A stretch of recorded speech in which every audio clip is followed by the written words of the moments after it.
Okay, let's jump right into it. Number 12. The pinky swear. This innocent little gesture has a pretty dark backstory. It all started in Japan during the 1600s, where they called it yubikiri. The word literally means finger cut off, and they meant that quite literally. If you broke your promise, you were expected to chop off your pinky finger. The Japanese took promises really seriously. They even had these charming little rhymes to go with it. One basically said, "If you break this promise, you'll have to swallow 1,000 needles." Different cultures picked up this tradition and added their own twists. In South Korea, they don't just hook pinkies. They also touch thumbs afterward, like they're doubling down on the whole "don't you dare break this promise" thing. These days, it's just a fun thing kids do. Number 11. Chopstick cemetery. In many East Asian cultures, standing chopsticks straight up in a rice bowl is strictly reserved for one thing: offerings to the dead. This was done during funerals, where the bowl was a direct offering. The vertical chopsticks are meant to look like incense sticks, which help guide spirits to the afterlife. Some people say the standing chopsticks create a bridge between our world and the spirit world. In some regions, they believe the vertical chopsticks invite hungry spirits to join your meal. The tradition is so serious that even tourists get gentle corrections from locals when they make this mistake. The proper way to rest your chopsticks is to lay them across your bowl, or use a chopstick holder. This keeps the spirits happy, and your dinner ghost-free.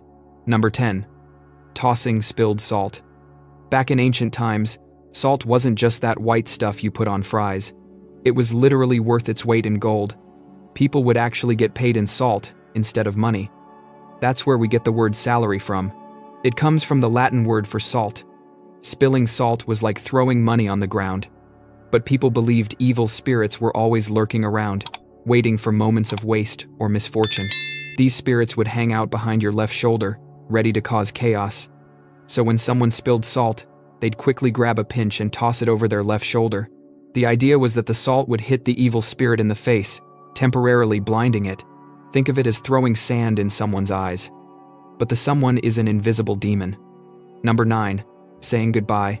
In medieval times, every journey could be your last. Roads were filled with bandits, wolves, and dangers that could turn a simple trip into your final adventure. Saying farewell wasn't just a casual, "see you later." It was more like, "I hope you don't get eaten by wolves on your way home." The word goodbye actually comes from the phrase, "God be with ye." People weren't just being polite, they were literally praying for divine protection. No phones, no GPS, no way to know if your loved ones made it safely. All you could do was ask the big guy upstairs to keep an eye on them. Over time, "God be with ye" got shorter. First it became "God boy" in the 1570 seconds. Then it turned into "goodbye."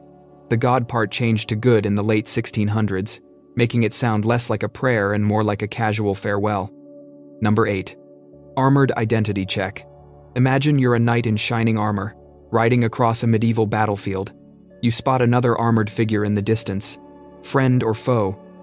In full armor, it's impossible to tell, as everyone looked the same. Knights would lift their metal visors to show their faces.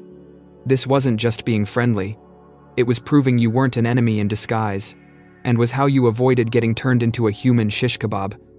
By lifting your visor, you were making yourself vulnerable by exposing your face to potential attack. This battlefield gesture evolved as society changed. Knights became soldiers, metal helmets became fancy hats, and the visor lift became the hat tip. Even today's military salute comes from this ancient tradition of identity verification. Number 7.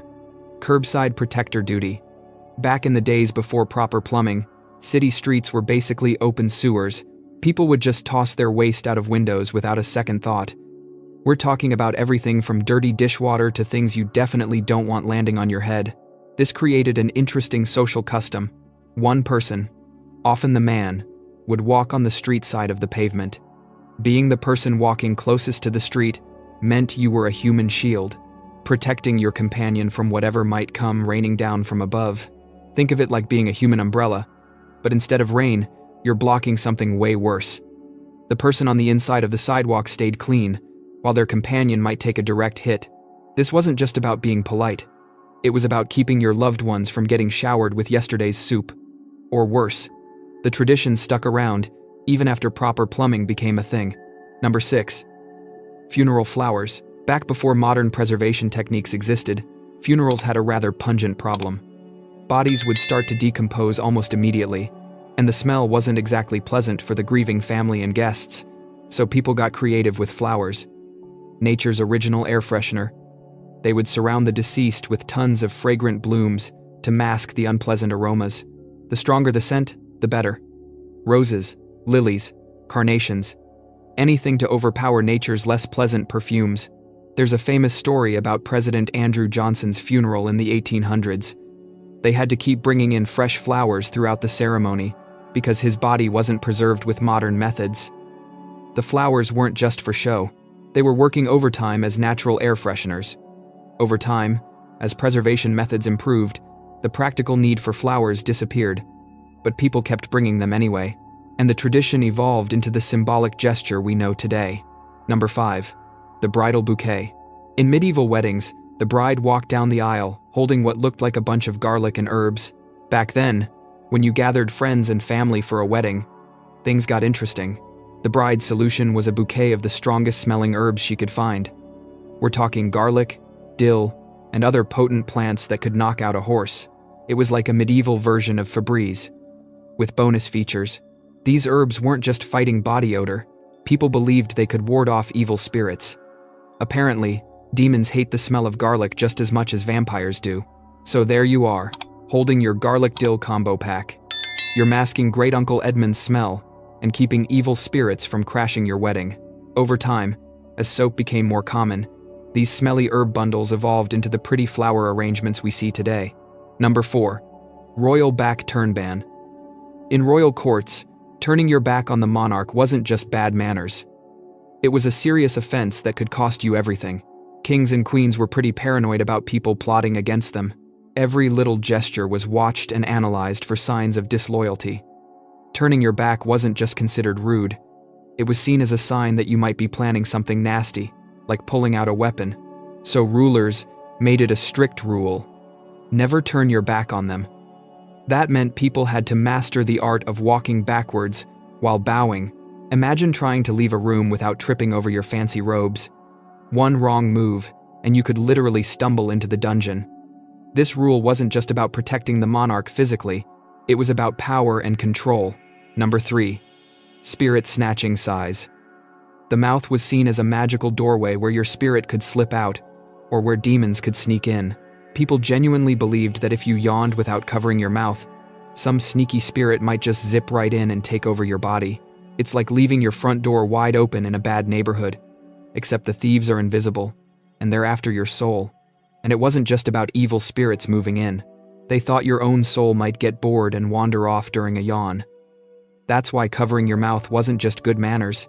It was like spiritual security, an ancient anti-theft protection for your soul. Number 2. Bow to authority. Back in medieval times, bowing wasn't just about being polite. It was a survival skill. Imagine walking down a street and suddenly spotting a noble approaching. Your heart starts racing because you know what's expected. Rulers demanded visible proof that you knew your place. Think of it like a forced performance. Bow or face the consequences. These consequences weren't just dirty looks. Some rulers would take serious offense if you didn't bend low enough. The deeper the bow, the safer you were. Failing to bow correctly was sometimes regarded not as a breach of etiquette, but as an act of outright insubordination. This could lead to dungeons, torture chambers, or worse. In ancient courts, people had to study exactly how low to bow for different ranks. Mess up the angle, and you might find yourself explaining why you're not showing proper respect. Number 1. Pre-meal appeasement. Our ancestors weren't just being polite when they said thank you before meals. They were trying not to get cursed. Back then, every meal was a dangerous game of chance. Bad harvests, poisonous plants, and hunting accidents were common threats. So people figured they better make nice with whatever forces controlled their food supply. They believed angry spirits could poison their food, ruin future harvests, or make their hunting trips fail. In ancient Rome, families would literally set aside portions of their meals on little altars. It was like paying protection money to supernatural loan sharks. Native American tribes had similar customs. They'd ask forgiveness from the animal spirits after a successful hunt, because nobody wants an angry deer ghost haunting their dinner table. Medieval European farmers blessed their food before, during, and after cooking. The stakes were pretty high. Skip the pre-meal ritual and watch your carefully stored grain mysteriously rot. That's all for today. I'll be making similar videos in the future. Subscribe to see them.